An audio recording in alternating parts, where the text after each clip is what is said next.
दोस्तों, आप सबका एक बार फिर से स्वागत है हमारी उस सीरीज़ में जिसमें हम उत्तराखंड के उन मुद्दों पर चर्चा करते हैं जो गरमाए रहते हैं और जो आप लोगों को जानने होंगे, जो जानने भी चाहिए। तो आज एक ऐसा ही मुद्दा हम लेकर आए हैं, वो है खनन। उत्तराखंड की अगर हम बात करें तो उत्तराखंड में खनन बहुत बड़ी चीज़ है। अगर बात करें तो स्तर पर, बहुत बड़े स्तर पर होता भी है, जिस तरह से वैध और अवैध खनन भी होता है। और अगर बात करें तो खनन ज़रूरी भी है, क्योंकि जिस तरह से उत्तराखंड में नदियां हैं, उन नदियों में चुगान बहुत ज़्यादा ज़रूरी है, जो खनन के रूप में ही किया जाता है। इसके साथ ही बहुत सारी चीज़ें होती हैं। लेकिन बात करें हम तो खनन को लेकर जिस तरह से उत्तराखंड के जो पूर्व मुख्यमंत्री हैं और हरिद्वार से जो सांसद हैं, उन्होंने एक मुद्दा उठाया। उन्होंने, अगर बात करें तो उन्होंने, जो सदन चल रहा था, सदन में उन्होंने इस मुद्दे को उठाया। उन्होंने अवैध खनन के मुद्दे को उठाया और उसके बाद एक राजनीति गर्मा सी गई, क्योंकि उनका एक सोशल मीडिया पर एक वीडियो भी आया। वीडियो को बहुत सारी चीज़ें हुई और इसी टॉपिक पर, क्योंकि एक बहुत गंभीर टॉपिक है ये, इसी पर चर्चा करने के लिए मेरे साथ फिर से जुड़े हुए हैं पंकज पवार जी। उन्हीं से जानते हैं। भैया, जिस तरह से पहले तो खनन की अगर हम बात करें, ज़रूरी भी है लोग कहते हैं, क्योंकि उत्तराखंड जैसा राज्य जहाँ पर नदियाँ ही नदियाँ हैं तो खनन भी ज़रूरी है। दूसरी तरफ जिस तरह से कहा जाता है अवैध खनन, उत्तराखंड के पूर्व मुख्यमंत्री उठाते हैं इस मुद्दे को लगातार और कई बार बाइट भी दे चुके हैं। उसके बाद गर्मा जाता है मामला। वो कह रहे हैं कि मेरी बातों को जो है वो काटा गया है, कुछ भी कहा गया है, कई सारी चीज़ें उन्होंने कही है। आपको क्या लगता है इस पूरे जो 2-3 दिनों में जो चीज़ें हुई हैं उसे आप किस तरह से देख रहे हैं? देखिए खनन और अवैध खनन की जो हम हैं, दो परिभाषाओं में इसको कर सकते हैं। अवैध खनन वही होता है जिसमें सरकार को रॉयल्टी नहीं मिलती, कोई चोरी छिपे कर रहा हो। और वैध खनन, देखिए खनन तो सरकार के राजस्व का सबसे बड़ा स्रोत है। बिल्कुल। ऐसे में आप उसको मना नहीं कर सकते। और खुद त्रिवेंद्र सिंह रावत जब मुख्यमंत्री रहे हैं तो ऐसी ये तमाम चीज़ें हुई हैं। खनन तो उनके उसमें भी होता था। बिल्कुल। और ऐसा भी नहीं है कि भाई अवैध खनन उनके राज में भी नहीं हुआ होगा। अवैध खनन तो उनके राज में भी हुआ होगा। लेकिन ठीक है, उस समय वो तमाम मुद्दे नहीं उठे। लेकिन ये है कि इस समय अवैध खनन के साथ साथ जो उन्होंने एक बात उठाई, जो रात के समय जो डंपर चलते हैं और जो डंपर चल रहे हैं, सही बात है, वो कहीं ना कहीं बेहद गंभीर है। परिवहन विभाग के साथ साथ पुलिस वालों को इस बात पर ज़रूर ध्यान देना होगा कि अगर सड़क पर कोई डंपर चल रहा है, और लेकिन ये भी ज़रूरी नहीं है कि कोई डंपर अगर जो वैध खनन का है वो भी ऐसा नहीं थोड़ी ना है कि अवैध खनन वाले ठोक रहे होंगे किसी को। कोई वैध खनन वाला होगा, वो भी अगर उसका भी वो नहीं लगा, ब्रेक नहीं लगा, तो वो भी किसी को ठोक देगा, हैवी लोड लेके चलेगा। तो कहीं ना कहीं, और सबसे बड़ी बात यह है कि इस तरीके की बातें तो होती रहती है, लेकिन इसमें खबर जो है वो हम जो इसको ले पा रहे हैं, जो राजनीतिक प्रतिद्वंदिता है ना बीजेपी के अंदर, बीजेपी को मैंने पहले भी एक बात कही थी, बीजेपी को कभी भी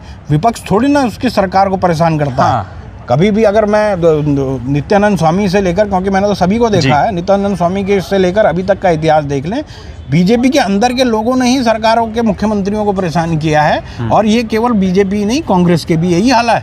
भाई एनडी तिवारी को सबसे ज्यादा परेशान किसने किया? बीजेपी वालों ने तो नहीं किया। बिल्कुल सही बात है। उन्होंने तो सबके बीजेपी वालों के ही काम किए। उनको सबसे ज्यादा परेशान किया हरीश रावत और उनकी टीम ने, ठीक है ना। उसके बाद विजय बहुगुणा के खिलाफ कौन खड़ा रहा, और फिर हरीश रावत के खिलाफ कौन था? जी। तो ये हर पार्टी के अंदर का रोग है। उन्होंने खुद कहा कि भाई मैं अपनी सरकार को जो है वो कहीं भी डिस्टर्ब नहीं करना चाहता। उन्होंने वैज्ञानिक खनन की बात कही, अवैज्ञानिक खनन है उस पर रोक की बात कही है। लेकिन कुल मिलाकर देखा जाए, इससे कहीं ना कहीं सरकारों का जो है वो माहौल तो ख़राब हुआ ही है। खुद अगर कहा जाए तो सीधे आप टारगेट ऐसी जगह पर कर रहे हैं, प्लेटफॉर्म पर कर रहे हैं जहाँ से सीधा ऐसा लगता है कि आप मुख्यमंत्री को ही टारगेट कर रहे हैं। नहीं, एक चीज़ और है, जिस तरह से उन्होंने बात रखी सदन में, उसके बाद अगर देखें तो खनन सचिव का जो बयान आया, उन्होंने बताया कि हम तो प्रॉफिट में हैं।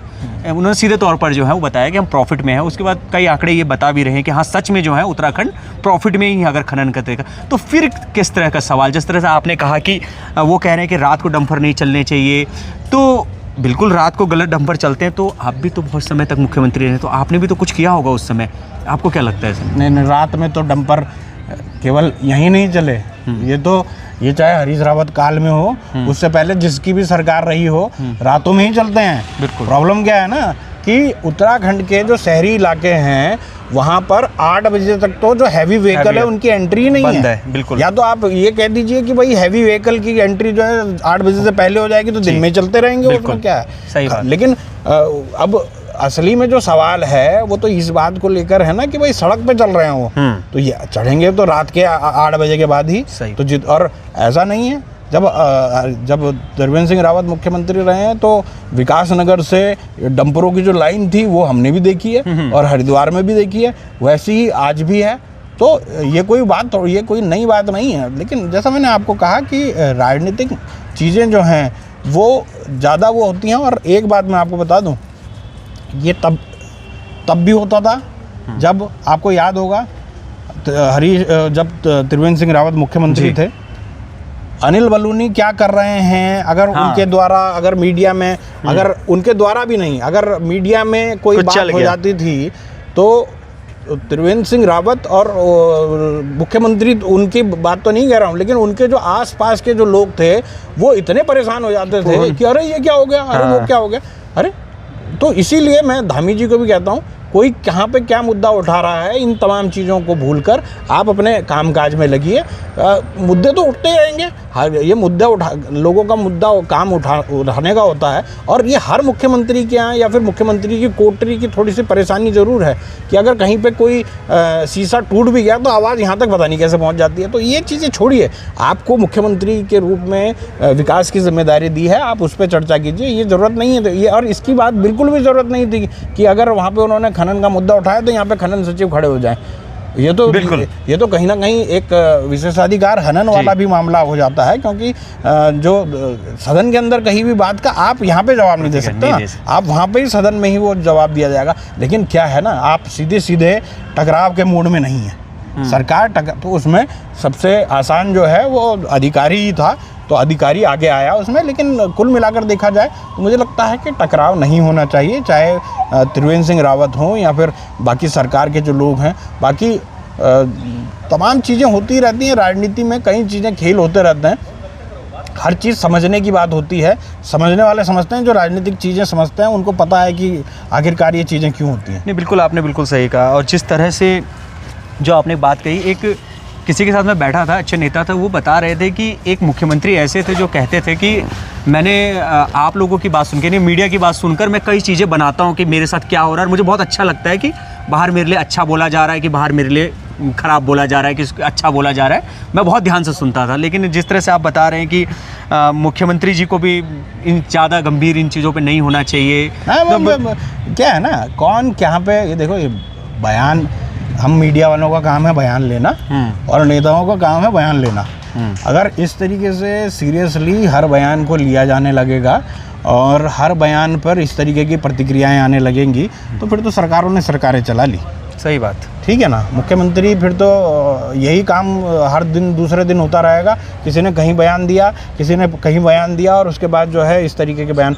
लेकिन उसमें जो त्रिवेंद्र सिंह रावत ने जो मुद्दे उठाए हैं उसमें कुछ जगहों पर ज़रूर चीज़ें सही हैं, जैसे आपने रात के समय डंपर की बात कही, इन तमाम चीज़ों पर रोक लगनी चाहिए। लेकिन एक सबसे बड़ी बात यह है कि वो केवल डंपर और उस तक ही बात नहीं है, वो राजनीतिक निशाने भी हैं। वो जो समझने वाले हैं वो समझते हैं, भले ही त्रिवेंद्र सिंह रावत लाख इनकार करें। वो इशारा किस तरफ कर रहे थे और उसके बाद जो आप उनका बयान, वो तब तक ठीक थे, तब तक सही चल रहा था मामला, जो शाम को उन्होंने नहीं जब तक वो लोकसभा में बोले थे जी। और जब तक ये सरकार की तरफ से अधिकारी का बयान आया था, तब तक तो ये लग रहा था कि त्रिवेंद्र सिंह रावत जो हैं उन्होंने बिल्कुल सब कुछ वो कर दिया। दूसरे दिन आपने एक मीडिया वाले को जो बयान दिया वो गलत है। वो बयान कई लोगों को तो समझ भी नहीं आया। क्यों नहीं आया? आप ये समझिए, नहीं आप अगर किसी को, आप या तो ये मत बोलिए, आपको कहावत बोलने की जरूरत क्या है? शेर और कुत्ते की तुलना, कोई वो तुलना हुई? और शेर, और अगर आप अपने आप को शेर बोल रहे हो तो कुत्ता किसको कह रहे हैं? ये तो खुद वो, लेकिन वो उसको भी उन्होंने डिनाई किया कि भाई इस तरीके की बातें मैं नहीं कहना चाह रहा था, किसी व्यक्ति विशेष को लेकर इस तरीके की बातें नहीं थी।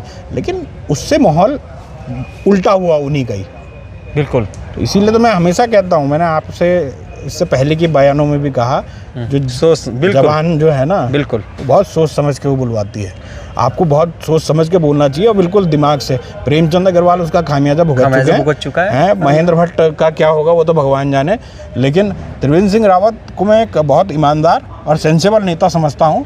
उनके द्वारा इस तरीके से बयान से मैं खुद अचरज में था कि इस तरीके की बयान उनके द्वारा नहीं होनी चाहिए थे, लेकिन कुल मिलाकर ये एक तरीके से राजनीतिक रूप से कहीं ना कहीं एक अपना मूव था। उससे थोड़ा बहुत अगर जो राजनीतिक पंडित समझते हैं उससे धामी को डैमेज करने की भी कोशिश थी। हाँ, ये तो लगातार ही उत्तराखंड में पहला मौका तो है नहीं। हाँ, ये पहला तो है नहीं। जिस तरह आपने तो पूरी लिस्ट खुद त्रिवेंद्र सिंह रावत को उन्होंने भुगत ही रहे हो, तो खुद ही उन्होंने देखा था कि किस तरह से सोशल मीडिया पे दिन भर चलता रहता था कि क्या क्या नहीं चलता था। बिल्कुल सही बात है। एक थोड़ा इसी में जुड़ा हुआ है, लेकिन हो सकता है कि आप सोचे कि आउट ऑफ सिलेबस है, लेकिन थोड़ा सा भैया, जिस तरह से अधिकारियों ने बैठक की, उन्होंने एक चिट्ठी लिख दी, चिट्ठी में उन्होंने कहा कि सोशल मीडिया पर आप कैसे मानते, इस चीज़ को कैसे देते, क्या अधिकारियों को चिट्ठी लिखनी चाहिए थी या नहीं लिखनी चाहिए थी? नहीं, अब अगर आप किसी अधिकारी को इंगित करके कहेंगे तो आप क्या समझेंगे कि दूसरा आदमी चुप रहेगा? भैया अधिकारी भी, आप देखो सोशल मीडिया में कहने वाले ये कहते ही हैं कि अधिकारी अपनी गरिमा में रहें। अधिकारी गाली खाने के लिए थोड़ा ना बैठा है। ये भी थोड़ी ना है कि आप नेता हैं या फिर अगर कोई अधिकारी है और पत्रकार भी कोई गाली खाने के लिए थोड़ा ना बैठा है। अगर हम भी अगर अपनी बात का रिवोल्ट करते हैं, अधिकारी, हर किसी को अपने ऊपर कही गई बात का विरोध करने का अधिकार है, मैं इसको गलत नहीं मानता हूँ। ठीक है, सबको अपना दायरा समझते रहना चाहिए जी। उसमें आप अपने दायरे में आकर विरोध भी कीजिए, दायरे में रहकर जो है वो आप जो करें दायरे में रहकर करें। आपका पार्टी प्लेटफॉर्म, आप अपने पार्टी प्लेटफॉर्म पे उठाए, आपने संसद में उठाए तो वहाँ तक बात ठीक थी जी। लेकिन आप जब अगर किसी आपका भाई इशारा जिस तरफ भी था वो, लेकिन वो इशारा सब जानते हैं कि जी, क्या था। बिल्कुल वो इशारा सब जानते हैं, क्योंकि जिस तरह से ये सब चीज़ें हुई वो आज सबके सामने। और सबसे बड़ी बात ये है कि इस समय जो सबसे बड़ा है सोशल मीडिया, उस प्लेटफॉर्म में सब कुछ मौजूद है। दूसरी बात ये है ना, आप ये समझिए कि पूरी बीजेपी जो है वो किस तरीके से फिर त्रिवेंद्र के खिलाफ खड़ी हो गई। फिर कहीं ना कहीं वो तमाम चीज़ें, चाहे अध्यक्ष ने बोला, तो आप समझ सकते हैं कि बीजेपी कितने असमंजस में है इस पूरे उसमें। बिल्कुल, क्या करें ना करें वाली स्थिति हो गई है उनकी। हाँ, डैमेज कंट्रोल ही करते रह जाएंगे और पता नहीं कितने डैमेज कंट्रोल करेंगे। और जिस तरह से लगातार आप देख रहे हैं कि हम चर्चा कर रहे हैं, और एक और मुद्दे पर हमने चर्चा किया, इससे पहले कई सारे टॉपिक हम आपके बीच में लेकर आए हैं और लगातार ला भी रहे हैं। तो एक ही रिक्वेस्ट है आप लोगों से, जो मैं लगातार कर रहा हूं, कि अगर आप लोग इसे फेसबुक में देख रहे हैं तो I am Pankaj Pawar, Pankaj talk, और साथ ही न्यूज़ हाइट, और इसके साथ ही पहाड़ी सेमवाल का जो फेसबुक पेज है उसको जरूर फॉलो कर लें, ताकि हम इस तरह की वीडियो जो लाते हैं वो आपके बीच में पहुंचती रहे। और इसके साथ ही फेसबुक के साथ ही अगर आप यूट्यूब में भी ये वीडियो देख रहे हैं तो यूट्यूब में सब्सक्राइब जरूर कर लें और बेल आइकॉन जरूर दबा दें, ताकि ये वीडियो आप लोग के पास पहुंचे और आप लोग भी अपनी प्रतिक्रिया नीचे कमेंट बॉक्स में दे सकते हैं कि आप लोग क्या सोचते हैं।